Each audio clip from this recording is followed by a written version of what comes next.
आज लाडकी बहीण योजना आपण योग्य प्रकारे चालवतो आहोत आणि कोणी काही अफवा पसरवली तरी लक्षात ठेवा, काहीही झालं तरी लाडकी बहीण योजना बंद होणार नाही, ती सुरूच राहील।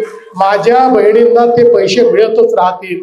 आता आपण प्रयत्न असा सुरू केलेला आहे की आमच्या या बहिणींना एकत्रित करून एक या लाडक्या बहिणींच्या माध्यमातून एक सहकारी संस्था तयार करायची आणि त्या सहकारी संस्थेच्या माध्यमातून आमच्या बहिणींना त्यांना जे पैसे मिळतात त्याच्यावर आधारित कर्ज द्यायचं आणि त्यातनं त्यांना उद्योजक म्हणून या ठिकाणी तयार करायचं, बचत गटांना त्या ठिकाणी मदत करायची।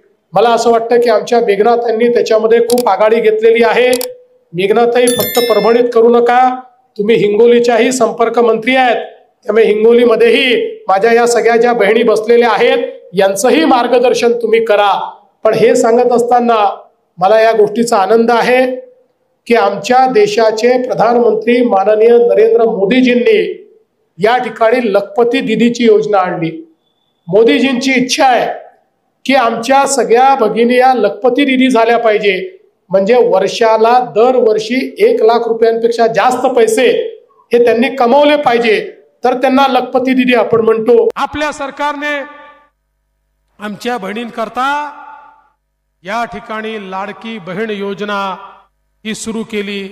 लाडकी बहीण योजनेच्या अंतर्गत सगळ्या आमच्या लाडक्या बहिणींच्या खात्यामध्ये आपण या ठिकाणी 1500 रुपये महिना टाकणं सुरू केलं।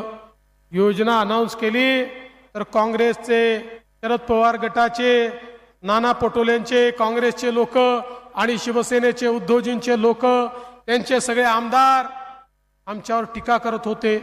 योजना फसवी आहे, योजना सुरूच होणार नाही, पैसे जाणारच नाही, पैसे मिळणारच नाही। त्यांच्या नाकावर टिचून 2.5 कोटी लाडक्या बहिणींच्या खात्यामध्ये सगळे पैसे हे आपण जमा करून टाकले।